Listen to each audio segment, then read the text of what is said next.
Welcome one and welcome all. It is Tuesday, November 21st, 2023, 8:02 p.m. Central Standard Time. We are a little bit late getting off the runway here on the Blogging the Boys Roundtable, but we are here nonetheless. We promise to get you to your destination at the same time, even if that means we have to book it while in the air 30,000 feet above the surface. Obviously, you can watch us live on the Blogging the Boys YouTube channel, the Blogging the Boys Twitch channel. You can also watch the show on those platforms at your own convenience. If you'd like to listen to the show only because you think we're ugly, you can do so on the Blogging the Boys podcast network. Subscribe wherever you get your podcasts, leave a rating, write a review. If you listen to any Blogging the Boys material, watch any Blogging the Boys material, read any Blogging the Boys material, if you exist anywhere throughout the Blogging the Boys universe, you will see, hear, and read the stylings of myself. I'm RJ Ochoa. My voice feels like it's on the mend. I'm certainly curious to get everybody's thoughts. And I am joined tonight by three fantastic horsemen, the same who were with me a week ago, a joke that we kind of grossly put together near the end of the show. We will go in clockwise order, which is the order of attendance in terms of people who got here on time. David Howman, you were first to class here today. Were you first to class throughout high school and college? I know my parents like to watch this, so I will say yes, of course, absolutely. Yeah. I was always on time, took my studies very seriously. Well, Mr. and Mrs. Howman, David is one of the smartest people I've ever come across in my career. So you raised a fine young man. So be proud of him. Next up, Danny Phantom, also a fine young man. Danny, you strike me as somebody, Honey agrees, our newest puppy, who would be the kind of first person in class, sit up front row, you know what I mean, paying lots of attention. Well, you're close. I don't like to be late because I don't like to draw a lot of attention to myself, but I am not a front row.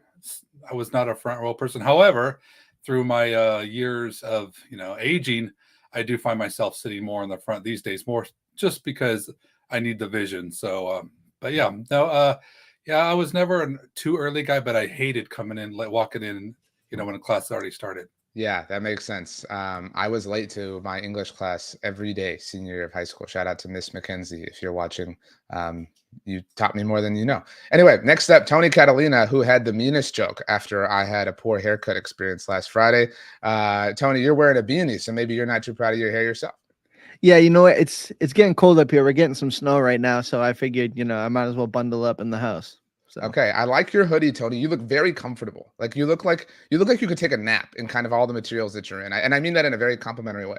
I mean, that's what I go for, right? That's my style. Well, Tony, this is kind of our Thanksgiving show. We teased that last week. We were all supposed to bring something. As I understand it, you have brought the deviled eggs. But before we get to that, what is your background? Because I think you were going for a Thanksgiving theme. And I really need you to explain it to the podcast audience because I don't know if you landed this. I don't think I did either because there was a couple of happy Thanksgiving ones. They didn't fit too well in the Zoom background, but there's a pumpkin, there's a football, there's turkey, and then it threw me off when I seen the candy cane up there in a present. So I guess that's kind of my mindset. I do put the Christmas before the Thanksgiving a little bit. So I guess this does kind of land home for me. Okay, yeah. I mean, I was gonna say I thought I saw a candy cane. That's a really contentious subject around here. Danny Phantom, you actually had kind of a rules tweet earlier today on Tuesday. You said you can't put Christmas decorations up to the weekend after Thanksgiving. There was something about pies. Something about it was like 8 or 9 different rules that you kind of lambasted on the general public. It was just guidelines, and there was just 4 of them, and it's nothing special, but I do follow a structure, and I stick to it. Okay. Howman, you did bring your dish. This was kind of our Friendsgiving, Blogging the Boys giving, so to speak. So our tasks were, I was going to bring a Whataburger, but as the host of the show, I didn't think it would be a good idea for me to have not eaten it and then eat, given that I talk so much here. So I have my sweet tea. For the audio audience only. I have already eaten the burger, so I've got my prop here with me. Howman, you were supposed to bring pumpkin pie, much to our kind of universal disapproval, but you were down and you did do it. So let's see it. I got my pie right here. I have the full pie, like I said. I went ahead and sliced it, and I'm going to see how many slices I can get through before we end the podcast episode today. Somebody or some people would say that this is a more apt thing to consume, like for a free agency episode for the Cowboys. Like there's only so much pie to go around. But Howman is one bite in for the podcast audience. Tony, you tweeted about this. You were very proud Yeah. I'm going to assume that Rachel had a hand in this. That are you shaking your head? Did you make the deviled eggs? 100% all me. This is actually I made a joke that I do nothing, but my job really is to bring the deviled eggs, so it's easy for me. Okay, well, that would have been the part where you kind of show them to the crowd, like that was the whole, Yeah, spiel. I'm kind of nervous. I don't want them to slide off the plate, but they are here. They do. I will eat them. They blend in nicely with the Zoom. So, but they're here. Okay, Danny, I don't remember what you lied and said you were going to bring because you didn't bring it. But you said you did bring the refreshments at the I very think it was least. potato salad is what he was Yeah. gonna bring. Yeah, so I actually said macaroni salad. That's what it was. And I did actually make an effort. I tried to convince my wife to make this up, a couple days before she's, we have all the food, and she just kind of gave me a glare like that was a terrible idea. So as a result, I found it it's just easier for me to just have a nice cold refreshing drink and enjoy the company of you guys. I want to watch Howman down a whole pie and Tony eat his own deviled eggs. This is going to be wonderful. You guys are going to be sick by the time the show's over. Yeah, we have a lot to get to, obviously. But I do have, I guess, one question for Tony, because I'm not a deviled eggs person. It looks like you're eating them in bites. I feel like that wouldn't be something that I would eat in bites. Like, I feel like you would have to kind of eat the whole thing at once. Is that proper protocol when it comes to deviled egg? Like, educate us, please. I mean, yeah, I think you're supposed to one bite it, but my dentist tells me I have a small mouth. So it's one of those things where I can only really do two. So that's me. This is going to be the best show ever. I did not expect to get a shout out for your dentist on tonight's show. Clayton Lockhart says, "What's up, RJ? I just smashed that like button. Go Cowboys!" So everybody should hit the like button, hit the subscribe button. Those things help us out. Rick says that I am definitely sounding better. Again, I can't believe how long I've been sick, but such is life with a 2-year-old Danny Phantom. You would know that well. David has offered you, David, 3 points for pumpkin pie. Rick has offered you points, Tony, just in general. So 5 points. This is where we stand right now. 20 points to Tony and Howman, 10 to Danny Phantom, because Tony and Howman, you at least lived up to your end of the bargain. So well done, Danny. You have some room to make up. Danny, you get to start, and we have the super cliche, what Dallas Cowboys thing are you thankful for? You can take this any way you want. It could be a current thing. It can be an all-time thing. This is our Thanksgiving show. So it's kind of like your classic sitcom. It's a little bit of a clip show, you know what I mean, where they're playing the hits from the past. You can do whatever you want. It could be Jimmy Johnson going to the Ring of Honor. The floor is yours, Danny Phantom. I mean, for me, I'm a simple person, and the things that I'm thankful for, and typically all the basic stuff, like family things, all the stuff everybody's thankful for. But when it comes to the Cowboys, what I'm particularly thankful for is just a relevant season. I love to get to this point in the Cowboys to play for something. Like we get here and we have this belief that, maybe this could be your year. We're certainly one of those teams that have a shot. The Cowboys are winning football games. I mean, what is it? 7-3, 3 straight years. I mean, we're coming into this time of the year. So I'm thankful for that, because there's a lot, you look around the league, there's a lot of teams and they're already looking at draft boards and they're just like, they know they're not going anywhere.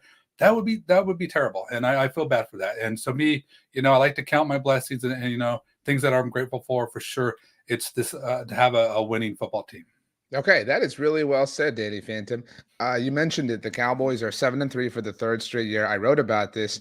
Mike McCarthy became the 2nd head coach in Dallas Cowboys franchise history to win at least 7 of his first 10 games on 3 separate occasions. Obviously, he's done it 3 years in a row. The only other head coach in franchise history to do that is, of course, Tom Landry, who did it like 90 million times because he was the coach forever.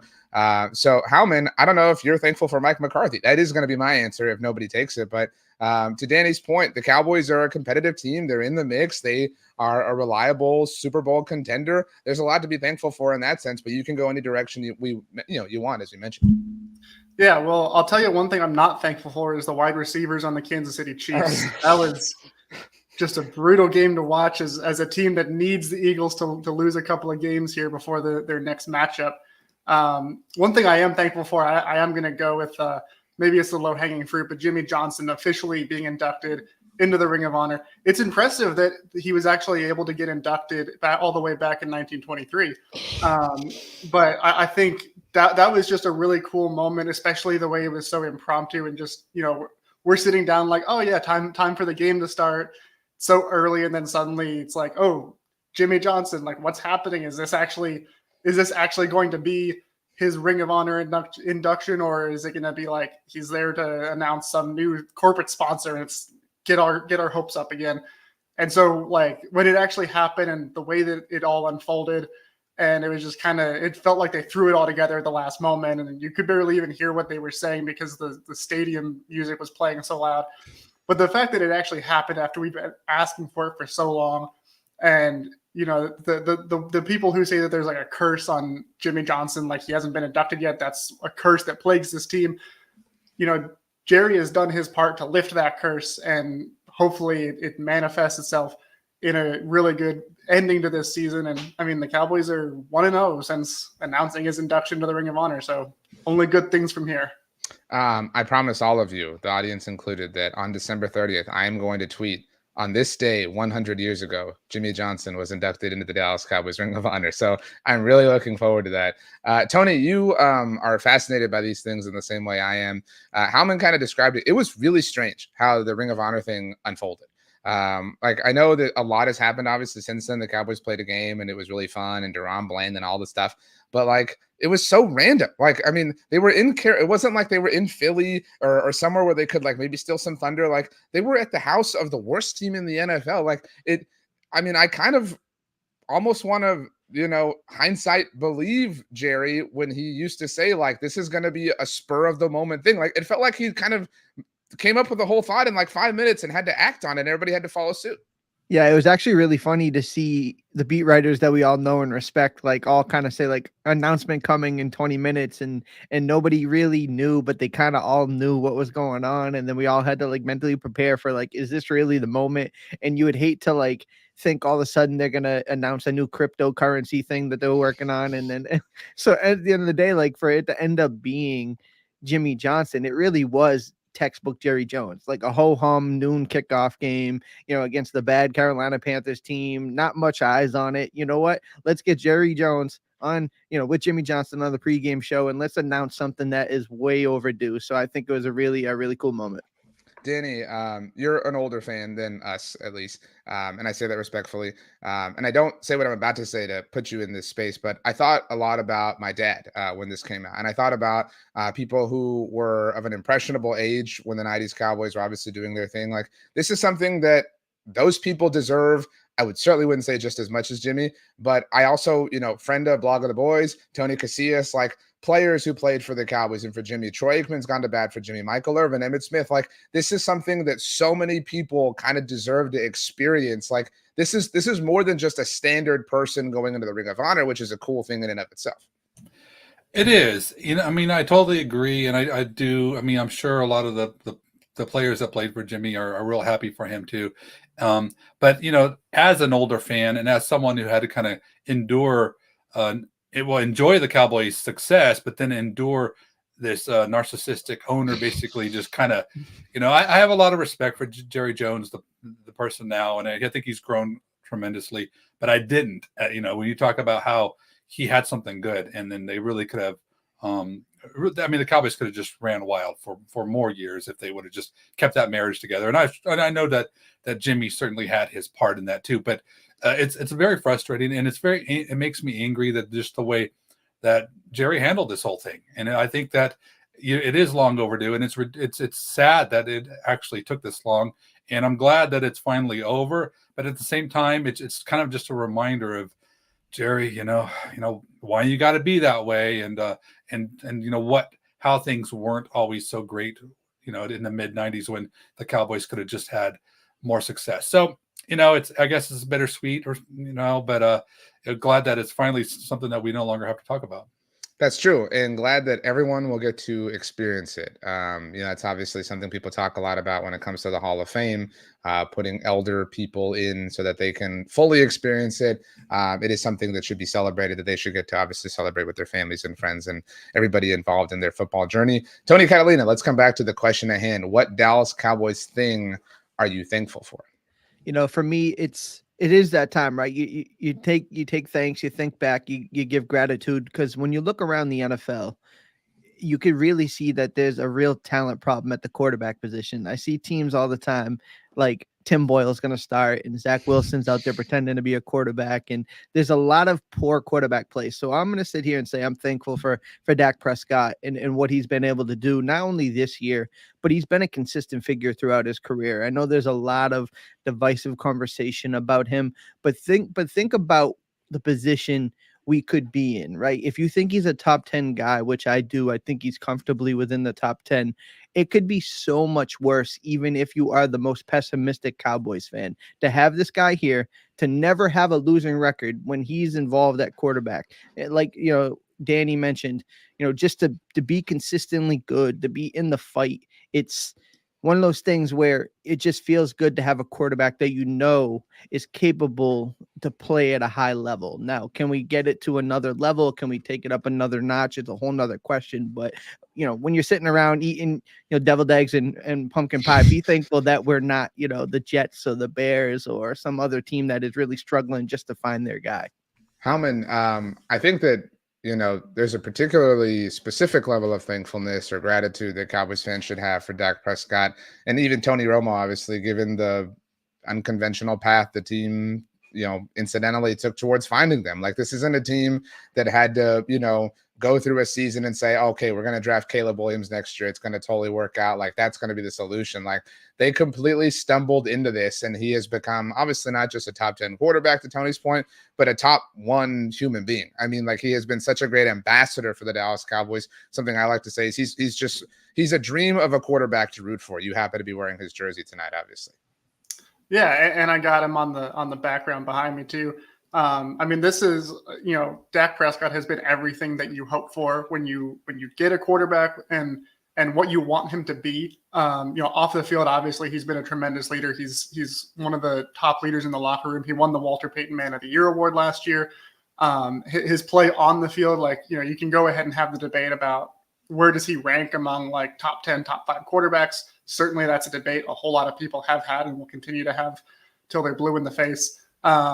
But to have the kind of production that he's had for his career, for being a 4th round pick, for being a guy that a lot of people, when he was first drafted, they wrote him off as, he's just going to be some developmental project. He's never going to actually amount to anything. A lot of people said in the draft, he's a college quarterback. He can't actually adapt to the NFL, and then comes in right away, thrown into the fire as a rookie, and he just performs, and he's been performing ever since. And to your point about both him and Tony Romo, they didn't get them the conventional ways, and the way that they ascended to the starting role has been kind of by accident. I don't think that when they got either of these guys, they actually envisioned what they've become. And so that's a very thankful thing to have a quarterback like this, especially when you look around at all these other quarterbacks that get drafted really high have not really either haven't panned out, or there's been a lot of growing pains along the way to get to them. Even the ones who have mostly worked out, like, Josh Allen, he's been a really good quarterback, but he's got his struggles, and we've seen that. And he has issues with, ball security, actual issues with ball security, as opposed to the one outlier year that Dak had last year. So that's a really good point, I think, is just, looking at the rest of the league and being thankful for what you have, even if you come back at the end of the day and say, well, he's not Patrick Mahomes, there's only one Patrick Mahomes. Be thankful for what you have. He's a good quarterback, and the Cowboys are lucky to have him. Okay, all of these were very good answers. Danny, I know you have been looking forward to mine because I said I was going to say Mike McCarthy, but I have thrown enough praise Mike McCarthy's way, I think, on enough roundtables that I'm going to pivot and go a different direction. Excuse me. Still a little bit sick, obviously. I'm thankful for CeeDee Lamb. When the Cowboys drafted CeeDee Lamb, we all crowned him. The Cowboys literally, forced the number 88 on him, strapped him to a chair and, pressed it onto his t-shirt. They were like, you are going to do this. You are going to live up to this. And he's kind of done that. I don't know that we give him enough credit for that. He has really lived up to the legacy. And obviously Dez Bryant did before him, and I certainly love Dez. It just feels a little bit different. Now, I know people had their issues with Dez. I think it was dumb. However, people would get upset about his, kind of emotions on the field. I think it's well documented that Dez was just trying to help the team. But CD has gone about this in a very, sort of CD way. It's unique to him and his skill set. And even this year, to very selflessly, petition to be involved more, and then to completely and totally live up to it. Like, not just play well, but literally set records in the process. He has blossomed into an alpha, which, some players, when they get drafted in the situation that CD was in with Amari Cooper in the fold, their wings are kind of kept a little bit tight to the chest, tight to the vest, early on. But CD has grown and flown, and he is everything that we could have wanted him to be, Tony Catalina. Yeah, I mean, that was probably one of the more excited I've ever been for a draft pick, right? It was one of those things where at pick 17, we all saw it like unfold the way it did. And there were some people that it's like, there's no way they're going to do this, right? Like, there's no way they're actually going to do the right thing. And when they did, I think Cowboys Nation as a whole collectively like lost their mind. So CD Lamb to ascend, like I remember 2 training camps ago, I've said this on the roundtable before, everyone had this massive expectation for him, and it just didn't really go the way we had hoped it would. It wasn't like a terrible season, but it wasn't what we thought it was going to be. He is just absolutely taken, the Cowboys wide receiver room by storm, the league by storm. And ever since that 49ers game, it's been a complete like 180 of just how they use him and how productive he's been. And it's a great thing to see. Danny, are you upset that the Cowboys did not draft K'Lavon Chaisson at 17? I am not. I'm still a little surprised because, I remember David Hellman. I was watching the draft show when this was all happening too. I think a lot of us were just scared that they weren't going to draft CD. Nobody expected him to be there. But then when he was there, that didn't necessarily mean the Cowboys were going to take him to. It was like we were all pleasantly surprised. But I totally agree, and I sing all the same praises for Lamb. To me, honestly, I know it's way too early to be saying this. He's only in year 4, but I think he's probably the most talented of the 88s. Just when you look at all the boxes that he checks off, I just think that the way he's handled himself too, like you mentioned, with coming in with Amari and stuff, and even earlier in the season when the play calling was just trash, and he was frustrated. CD Lamb was pretty upset, and that to me was a kind of that wasn't a good feeling because you knew things were really wrong because Lamb's not that kind of guy. He's not the, like Bryant did have some issues when he would show his emotions a little more. But Lamb's doing everything. He goes out there.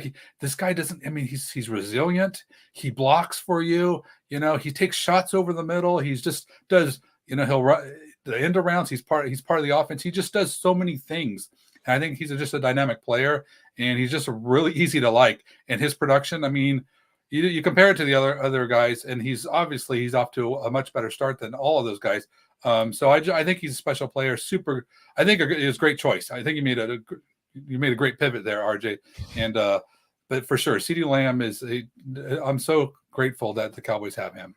Howman, Kevin notes 88s have to have some emotion and speak up. I do think that was a bit of an evolution in CD's game. And he went about it in his own unique way that is specific to his persona. But that is kind of a hallmark quality of players who wear that number for this organization.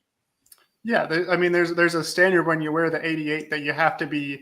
You can't just be a good receiver. You have to be great. You have to be dominant. And there's so much like stereotype around receivers being like a diva and always being like, even when they're, if they're dropping passes or if they're always in double coverage, they're like, just throw it to me. Like I'll do it. I'm the best. I'm that good.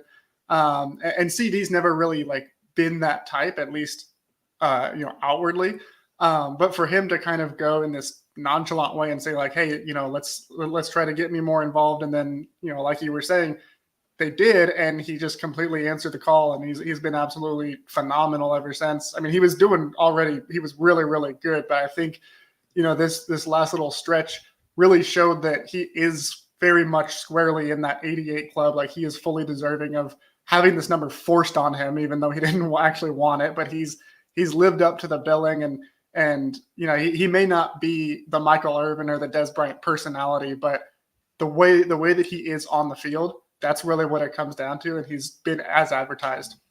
All right, so let's kind of get to this week for the Cowboys and beyond. Howman, you very infamously thought that the Panthers game would be a trap game for the Cowboys.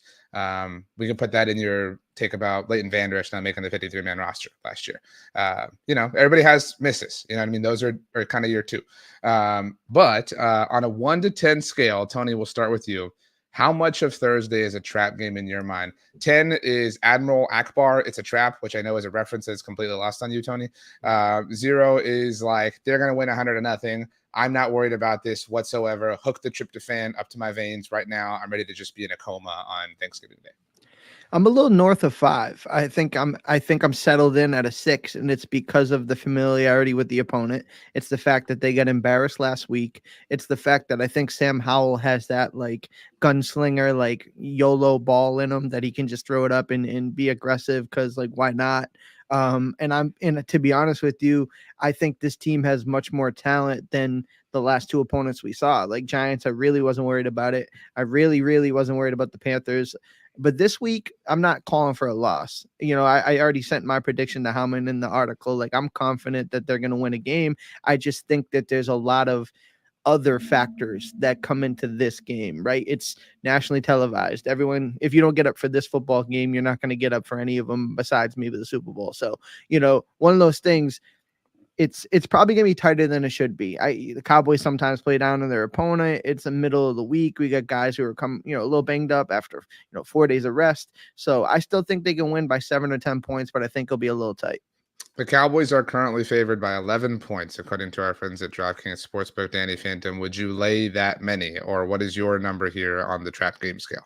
So, well, I don't believe in trap games, but I do believe in being a little unprepared. And I'm going to say I'm just a little norther of Tony, even though I don't even know if he gave a number. But I just he said 6. Oh, he did. Okay, so I'm 7. Then that's where I'm going to go, and it's for the same reasons that he listed. I think that these guys do know each other very well, but I just feel like that there's a lot of opportunities for the Cowboys to kind of just not have success against this team, coming, I mean, obviously their home record, they've been outstanding. And I don't think they've been really playing down to Neil. I think they've just been pretty much laying it to teams.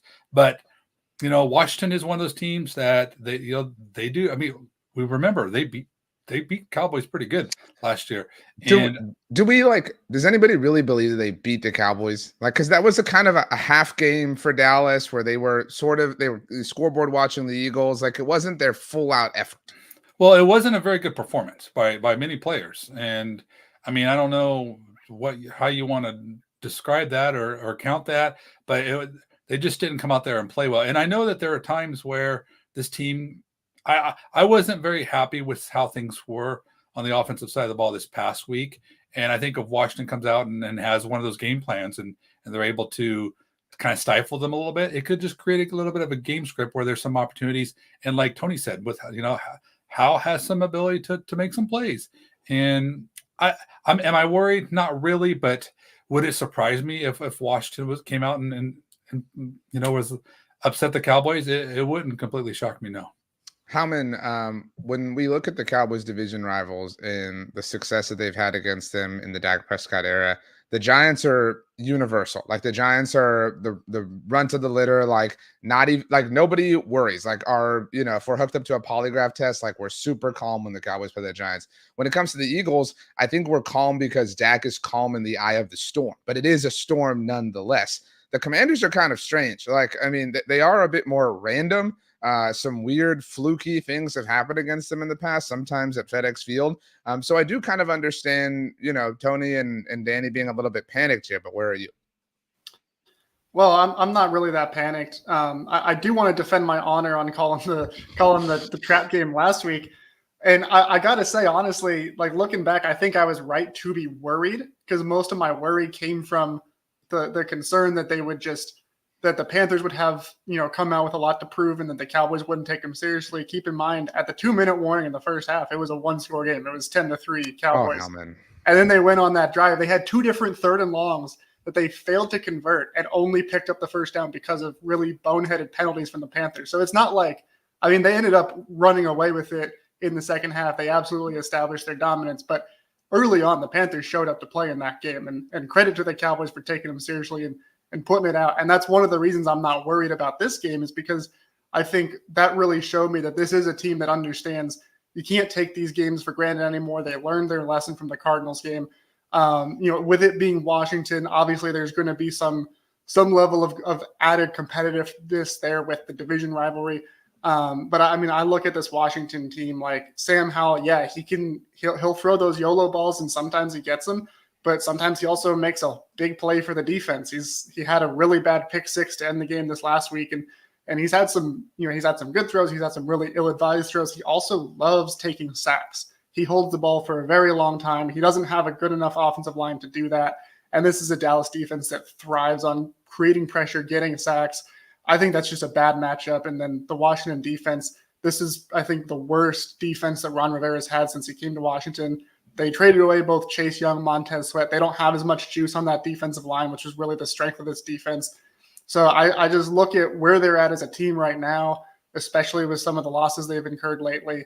That team, that locker room, I don't think is really in a good spot. Traveling to Dallas on a short week and it being in Dallas where the Cowboys have been just absolutely insane, really, really good this year going into the last couple of years as well.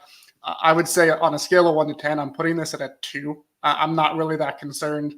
And the only reason it's a 2 and not a 1 is just because you never know with Washington. They're one of those teams, like, they can surprise you, but I'm not really concerned. I think I'm at a 5. So I'm a little bit south, I guess. We're all just using geographical directions all of a sudden, but a little bit south of Tony and Danny, but a little bit north of you, Howman. And it's really just the general nerves. I mean, like, it would really suck for the Cowboys to lose this game and then have to sit on it all day or all weekend long and watch the Eagles survive against the Bills. Like, that would just really kind of undo a lot of the goodwill that I think we're all feeling about the Cowboys. By the way, Thursday will be a very interesting day for the Eagles because I think we all agree the NFC right now is kind of a 4-team race between Philly, Dallas, Detroit, and San Francisco. 3 of those teams play on Thanksgiving Day. And so if they all hold serve, that puts Philly in another do-or-die spot, relatively speaking, on Sunday against Buffalo. But we'll obviously see what happens. We'll talk about the Eagles in a moment, but we did get a question, or I guess a command in the chat about this. So Danny, let's start with you. Tuesday saw the Indianapolis Colts waive linebacker Shaquille Leonard. He has to go through waivers, but presuming he makes it through, should the Cowboys make a move? I would say probably not. Wow. I don't think they're gonna be serious about it. I mean, should they kick the tires? Sure, but you know how Jerry Jones likes to do that. I don't think they're going to have any type of serious interest in him. I want to say that I haven't been paying close attention to how he's performing. I don't know what's really going on with him this year. I know what kind of player he had been. So would I be interested in having a player like that, to help shore up this linebacker group? Absolutely. Do I think the Cowboys are going to take on that $6 million salary for the rest of the year when they got overshown, coming back next year? I mean, nothing's part of the future. It's all going to be $6 million this year, and that's it. And honestly, they've been getting good production out of their young guys, and so I just don't feel like the Cowboys will be serious about it. So to me, it's like it's not anything that I'm thinking is going to have any sort of serious meaning. Howman. Yeah, I'm not really getting my hopes up for this one. I think if he clears waivers and they, I think it's perfectly valid for them to touch base with him, see where he's at, see what he's looking for, what he's wanting. If they were to add him like on the practice squad, bring him up as like a standard elevation to kind of see what he can do, get him in the mix a little bit. That would be something that's fine with me. One thing I do want to point out, last 2 years in Indianapolis where he's been playing, granted, that's been the 2 years where he's kind of seen his decline in play, and that's why he wasn't playing and ultimately led to his being waived. But his defensive coordinator was Gus Bradley, who's very, very close with Dan Quinn. So they go way back, having worked in Seattle with that Legion of Boom defense. So as far as like the Cowboys trying to do their due diligence, obviously they have a whole scouting department dedicated to that. But you've also got Dan Quinn able to just talk to his buddy Gus Bradley and say, hey, like, what's the deal with him? Like, how is he to work with? What is he within this scheme and everything? So I think they'll have plenty of intel, be able to make a really good informed decision one way or the other as it relates to Shaquille Leonard. Anthony. It's funny. My cousin Matt, shout out my cousin Matt. He's a diehard Indianapolis Colts fan. So I messaged him when it happened, and we actually had a conversation about Shaq Leonard and Leighton Vander Esch last week, because we had talked about how Leighton Van Esch was a Pro Bowler and Leonard ended up being an All-Pro, and we both thought like the trajectory on these guys' career was going to be probably more sustaining and much higher than it actually turned out to be. But I say all that to say, like, we had talked about it, and as far as production goes, he was getting off the field, he was losing reps, he had like injury history that affected him on the field. It really just, his production the last couple of years hadn't been that great. Now, mind you, the number cap wise seems to be a large number, so many in the know believe that he won't be claimed and he'll end up being a free agent because somebody over the talk about different numbers and get him on a more palatable contract. In that instance, though, I would be intrigued by that, right? I think he would be too. We're a team with playoff Super Bowl aspirations. We have a perceived need at linebacker. I mean, as well as Marquise Bell is playing, a guy's 205 pounds and he's a safety by trade. Like, at the end of the season, attrition's going to wear onto these guys. We already brought in Rashad Evans, so I don't think it's a crazy idea to hope that he slips through waivers and you can have Jerry Jones put a little bit of magic talk to. Maybe the conversation is, an advantageous one for both parties, right? The money is right. So I'd be interested in it, but I'm not expecting to get this guy at, top of his game or really to be a starter productive guy. But I think him as a body could help.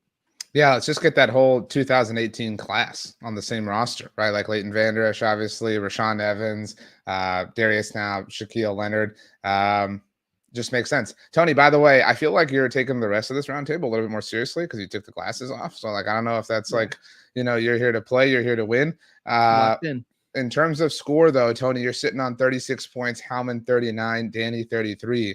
Before we move on, Danny, you took a sip. I need a deviled egg and a pumpkin pie visual update from you, Tony, and you, Howman. Got it. I'm already only one in. I thought I'd be far more advanced, but these things are dense, man. So I'll probably eat a couple more.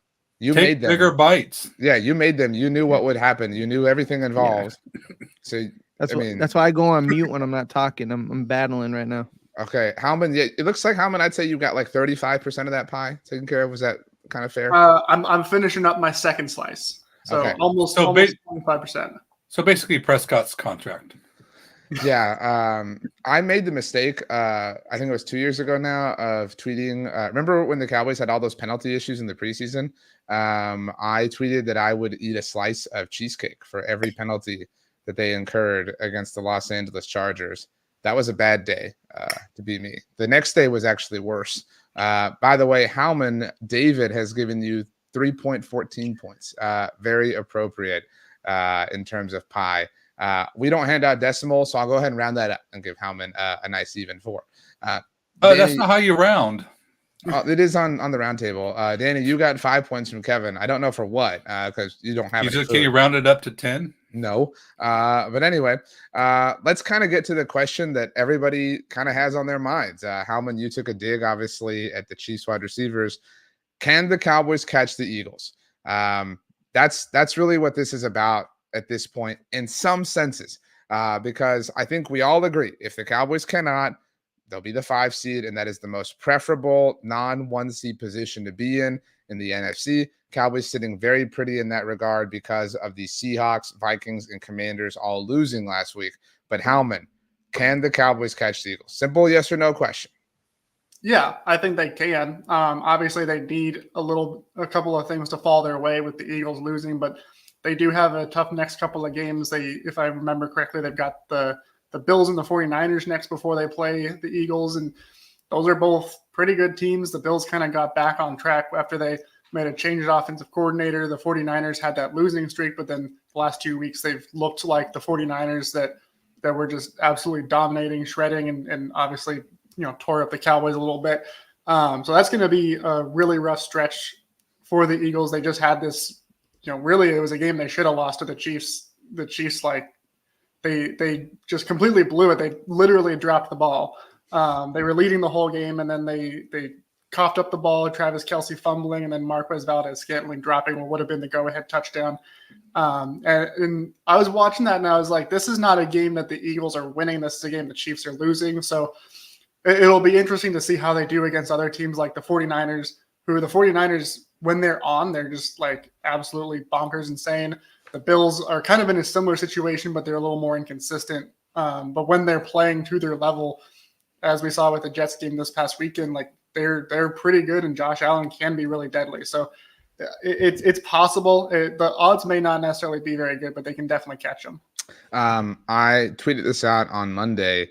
You mentioned the Niners, Howman. That's who the Eagles play next week. Early odds have the Eagles only favored by, I think, 1.5. That's a home game. So Vegas thinks that on a neutral field, San Francisco is better. And by the way, if you recall, I think it's changed, obviously, but last year there was something like teams were like 0-13 the week after they played the Niners. I know I'm getting the number wrong, but I know y'all remember the stat. The Cowboys get both the Seahawks and the Eagles the week after they play the Niners. If you put any stock into that. And you mentioned the Bills, Howman. The Cowboys get the Bills the week after Buffalo plays the Chiefs, which is obviously a significant game for them in the overall AFC playoff picture. Danny Phantom, can the Cowboys catch the Eagles? Cowboys are 7-3. They still have that home game, obviously, against Philly on December 17th. No. Wow. I mean, I know what you're really asking is, will they catch them? Because obviously, mathematically, they can. But I really think it's going to take a Philly, not collapse, but just kind of like a little bit of a rough stretch for those guys for this to happen. I think the Cowboys made this bad back when they played Philly, and they missed their chance when they didn't win that game. But for me, I think it comes down to the fact that Philadelphia has such a soft finish. And so the Cowboys really need to get this done right now. It's like it has to happen right now. I'm not so worried about the Kansas City game because it doesn't have such a strong significance in the whole tiebreaker situation. But this Buffalo game and this San Francisco game, it's got to happen. It's got to happen now. I mean, there's really no time to mess around. And also, too, is I feel like for the Cowboys to actually do this, you're almost like asking them to run the table and not even lose another game, which would be extremely difficult for them to do. I think if you look at the way the Cowboys have played this season and the way McCarthy has kind of worked through this, you know, if he's doing things the right way, which I certainly hope that he is, you know, they're trying to work some things out, and they're not ready to go and just lighten everything on fire right now. It's kind of a figuring things out sort of thing, and we're seeing improvements as the season happens. Like I thought the offensive line had one of its better games that we've seen in a while. You're starting to see some things come together and I feel like that's kind of been the formula. And if that's what it is, there's going to be some more things we got to learn from, you know, some things we have to figure out with part of this team. So I just don't think the Cowboys have the margin of error to overcome, to catch them. I think we missed our chance, and it's a tough ask. So I'm going to say no, that it's not going to happen. Tony, I hate to say I kind of agree with Danny because the Cowboys are going to lose another game. So like it's difficult to imagine that they're going to even get enough help from other teams as far as Philly losing just to break even. And then again, if you give them even more room for error, it's all the more difficult. But your thoughts, will the Cowboys win the NFC East this year?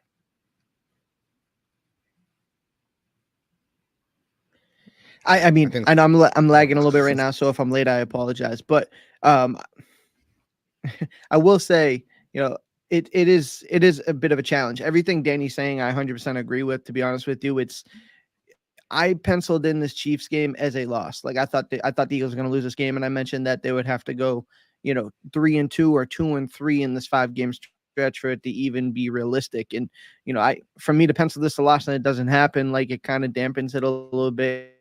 And you mentioned how, you know, well, the Cowboys have to continue to play, and they're in there, so, you know, quote unquote easy stretch right now, but it's only going to get harder at the end of the season.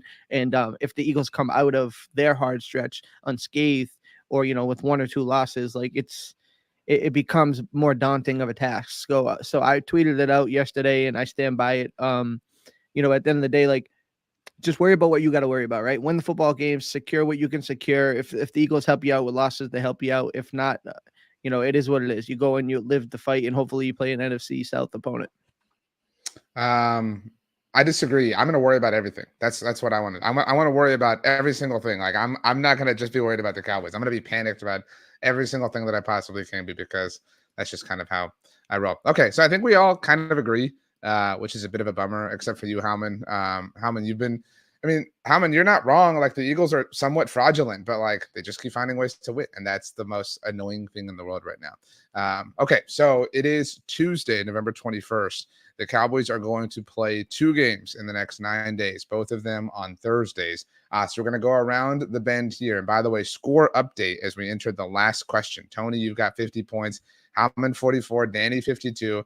This is anybody's game at this point in time. Howman, we will start with you.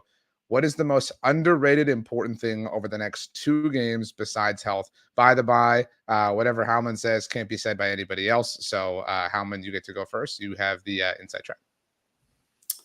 The most underrated important thing. I think over the next 2 games, I think it's going to have to be their defense and the ability to play well right out of the gate. We've seen this sometimes with this Dallas defense throughout this season where sometimes their first couple of drives, either in the beginning of the game or to start the second half, they can kind of get on their back feet a little bit. They get pushed around a little bit, and it takes a little bit for the defense to really get into attack mode and really get to that point where they're just absolutely smothering and swarming. And with these next 2 games being Washington, with who we talked about, Sam Howell being that aggressive gunslinger type.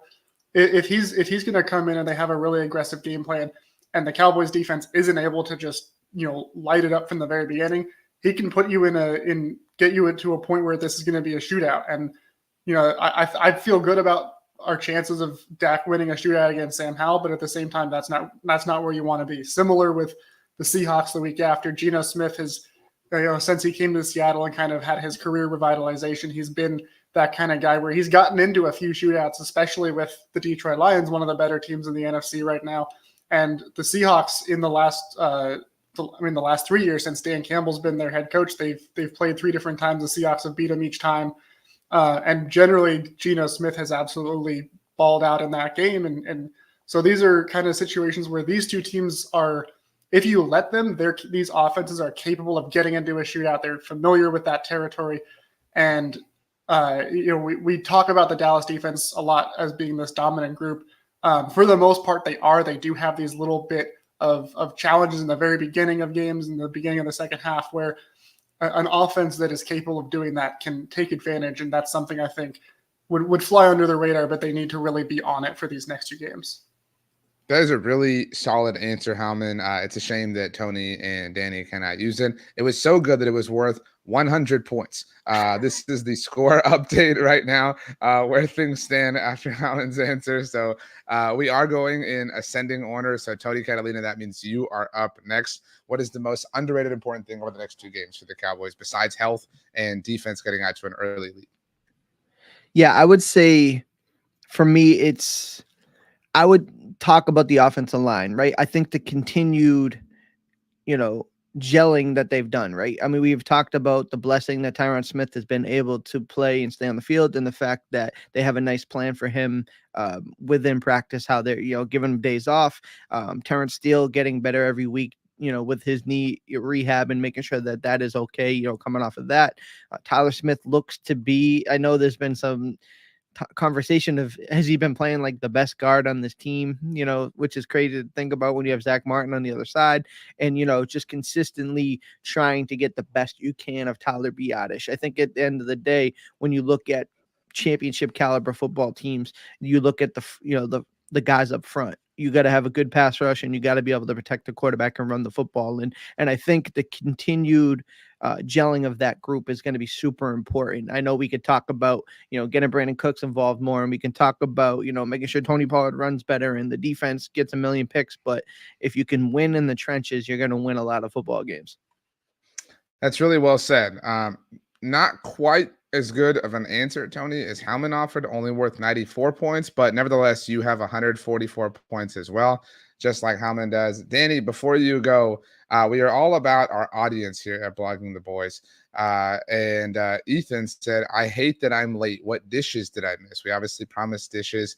So Howman, you brought a pumpkin pie. Can we see the progress you've made, by the way, on the screen, please? Yeah, so I'm okay, starting my third almost slice. halfway. Tony, you made and brought deviled eggs. There were a dozen when you started. There are how many left? There's 4. There's 4 left. So you've taken care of 66% of the plate so far. Danny Phantom, you did not bring a dish, but you did bring an ale that I believe you finished. Is that correct? That is correct. I am a finisher. So Okay, so in the spirit of that, Danny, and you're up next, obviously, just so we know, because the essay portion of the evening is over and Tony and Howman are tied. We don't know how many points you're going to yield, but I will award an extra 55 points to Tony or Howman, whoever finishes more of their remaining food after or before you are done speaking, Danny Phantom. So you are the hourglass that we're turning upside down while you speak. You are giving Tony and Danny, Howman time to speak. Are we judging it who eats more during this time, or Tony obviously has less to go. So if you eat enough pie that is relatively parallel to Tony's 4 deviled eggs, we'll give you the win there. So it's a race between Howman and Tony, pumpkin pie versus deviled eggs. I would ask that you both go on mute while Danny is speaking, at least. Danny, you can go as long as you want. So this is kind of in your hands as well. The clock starts now. What is the most underrated important thing over the next 2 games for the Cowboys besides health, O-line, and defense? Well, that is a very good question, RJ. I'm going to need to take my glasses off for this. When I think about this, first off, I want to say I think Tony's answer was pretty good because that's the direction I was going. But I'm going to go, because I have to, I'm going to take it a little bit of a different direction. And I'm just going to say the functional play of the Cowboys pass catchers. And this isn't just related to catching the ball, but this is related to running good routes and how things. I'm not even paying attention to those guys because I can't see. Tony's wife wants him to stop eating things. I feel like Micah Parsons right now.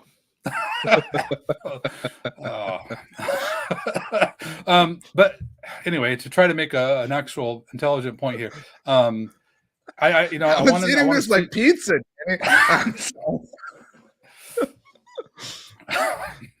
I want to see them to be able to get more space and find some open players. And I thought that some of that closed down in last week. And so we got to be able to mitigate through that when other teams are scheming for us too. Another part of it too is I want to see the good blocking between the tight ends. I thought they're doing a better job. This was a very good game from Luke Schoonmaker, which everybody's kind of just trashing on and terrible pick and blah blah. And we know that tight ends, there's a learning curve, and we're starting to see that progress. I thought he played really well. The blocking that he's doing is super important. So when you take into account that play calling and being able to get guys open in the right spots, making things easy for Dak, and of course, a lot of that is very dependent on the way the offensive line protects too. But for me, I think that's one of the underrated things about that we need to see is just how those pass catchers are able to contribute on offense.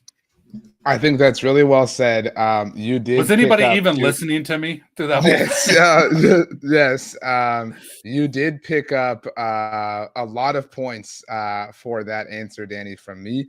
And in fact, you picked up so many that you now have a sizable lead on the field. I gave you enough points to get you to 196, but you picked up 2 from the crowd. So you're sitting on 198 points. Incidentally, whoever wins this, I said, gets 55 points. So they are going to beat you, Danny Phantom. That is the drama of the show. They've earned it. Yeah, I feel like Jeff Probst right now, hands up, challenge is over. We need to see your plates. By the way, as they finish chewing, Danny, oftentimes you're a fan of a lot of shows. I am, like The Challenge and Survivor. Absolutely. Oftentimes with eating challenges, you see people like drinking water, you know what I mean, to kind of help. Tony was going soda. Like that was a really interesting decision, Tony, that I have to imagine made it a lot more difficult. I almost went Joey Chestnut dunking it in there and then just eating it, but no, it's a bad choice by me. Okay, Tony, let's see the plate. Let's get a final visual here. So you had 4 deviled eggs. And there I are only ate 4. one, and I'm sweating. Oh my- No, I I only ate one deviled egg, and I didn't know I could sweat from eating eggs, but I am currently sweating. Tony, you ate one deviled egg in that Yeah, whole I- time. It is it's not good. We're not in a good situation right now.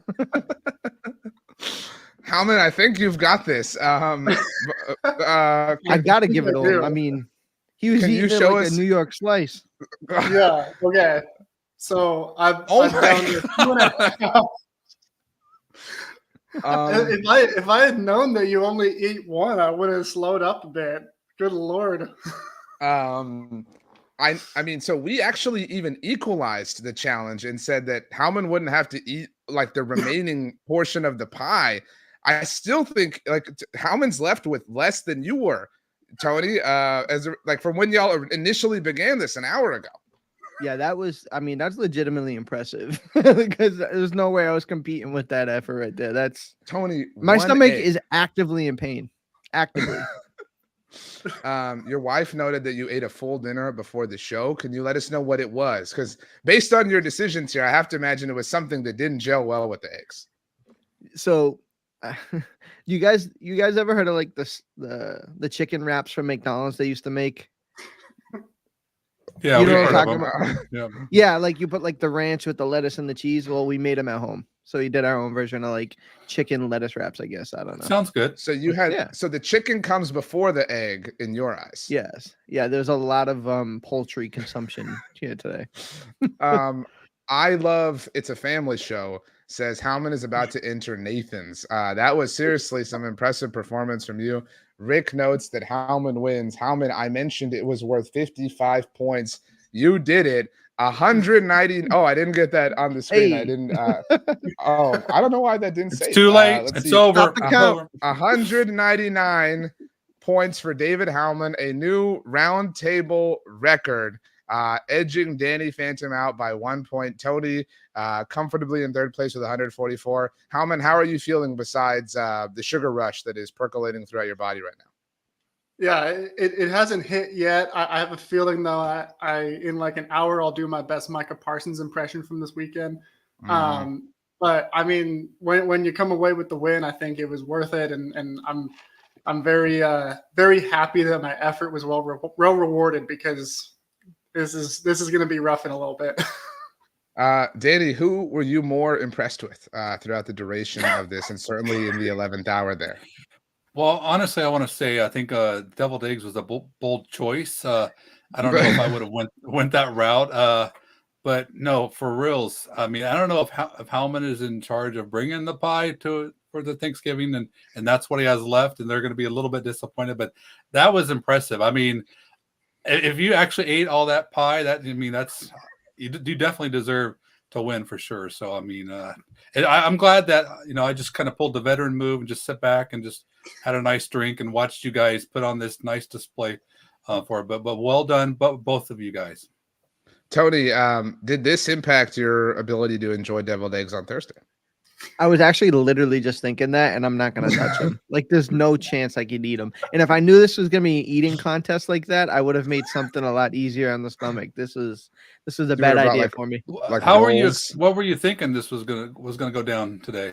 I didn't know it was gonna be just let us have a snack every once. RJ's gonna pull something like this. I thought it was more symbolic. I'll have an egg or two. I didn't know I was gonna have. Why did you make a dozen then? Like, what were you gonna do with the rest?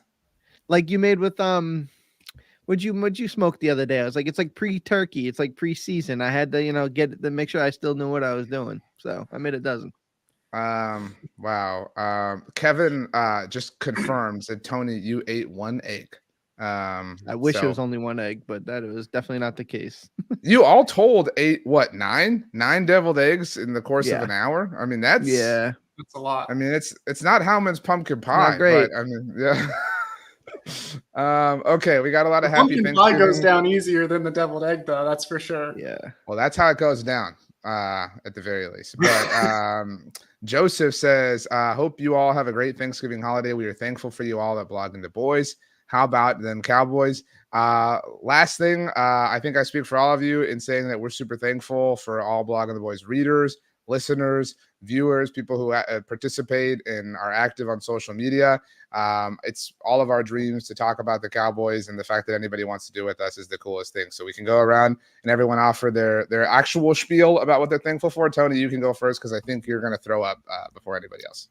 Yeah, first, obviously, I'm very thankful for my family, and I'm thankful for you, RJ, and David, and Danny. Like, I'm just thankful for Blogging the Boys. I put up a LinkedIn, yesterday about how grateful I was that David Halpern and everybody gave me an opportunity to do this. Like, I had no formal training, just knew I was a guy who loved the Dallas Cowboys, wanted the platform to talk about it, and to be honest, a lot of people ignored me. And David didn't. He gave me an opportunity. RJ, you've put me on, a microphone to talk about Israel Mukwama when he got drafted. And from that point on, I think I've been on like everything you've ever asked before since. So I'm very grateful for all you guys. I love doing this. I love doing it every Tuesday. And obviously the viewers is what makes it the best. Like, we do it. I can't believe that anybody wants to sit here and listen to us talk football, but the fact that we can banter back and forth, and ultimately we'll be here next Tuesday, and I appreciate everybody, and I hope everyone has a good Thanksgiving. Howman, because I think your hourglass is also running out in a different sense. Yeah, I'm just a little bit behind Tony there. I'll echo the same thing Tony said. I'm really thankful for the whole Blogging the Boys family, everybody that I work with here, and the three incredible people on this call with me. It's an absolute dream to be able to write about, talk about the Cowboys, and do it to a pretty large audience of people who are just as passionate about the Cowboys as I am. So that's just an incredible blessing, and very thankful for that. Of course, thankful for the actual team, the Cowboys that we cover, and then the fact that they're, like Danny was saying in the beginning, they're competitive, they're playing well, they give us something to talk about, to where we're not just miserable saying like, oh, what are we going to do in the draft at this point? And it's only November. So thankful for that. And of course, thankful for friends and family in the area. This is my second year since moving out of Arizona. And it's nice to have a good group of people to spend Thanksgiving with, and really just, have community and be thankful for everything that we have in life. Daniel Phantom. The young Danny Phantom would have been thankful for the fact that the Cowboys are a televised game on Thursday, when sometimes you didn't always get to see them if you didn't live in the area. So it was a true treat for someone like me. But now it's, we can watch all the games and stuff. So what I'm more thankful for now is that we get to watch the game, we get to talk about the game. There's a lot of people that are out there actually listen to what you have to say. And you know what? And since the scoring's over, I want to say I'm thankful for you, RJ. I'm thankful that you joined the BTB, and in what you've done with this website, and both with podcasts and everything. It's just been fantastic. It brings us all together. We have a family, and it's just the holidays is the time with your family, but we also get to spend it with our Cowboys family, and that is something that it's special. So I'm thankful for all you guys, and it's just really a treat to be able to do this. Yeah, I think that's really well said. I've said it often. You mentioned the young Danny Phantom.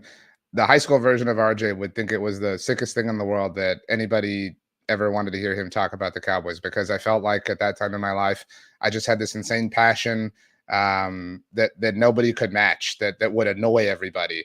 And so to find an outlet for that in general, and an appreciation for that, is really kind of one of the greater blessings in my life. I also am grateful for my son. He turns 2 on Friday, and I do want to say he was born, you all know, 2 months premature. Spent 2 months almost in the NICU. And so this time of year, I think a lot about families who are dealing with that. My DMs on Instagram are open if anybody wants to talk about that or has any questions about that. I know it's a scary process, and my wife and I are really grateful to God to have made it through, and grateful for our son.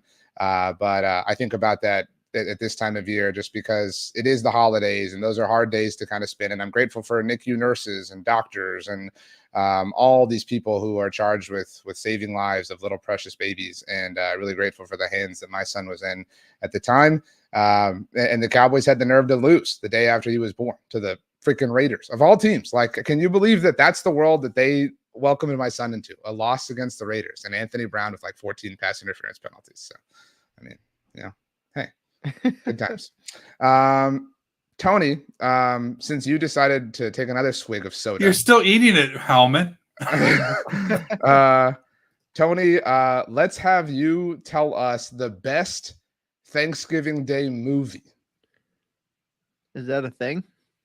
I actually asked about this recently, and the response I got from a lot of people was Planes, Trains, and Automobiles. People think that's a Thanksgiving movie. I think Scent of a Woman is a Thanksgiving movie. It occurs over Thanksgiving.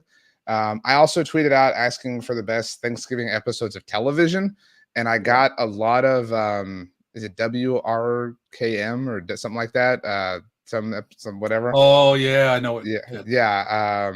I got that. There's a lot of great Friends episodes. So, Tony, you can go TV, you can go movie, but a production that is related to Thanksgiving.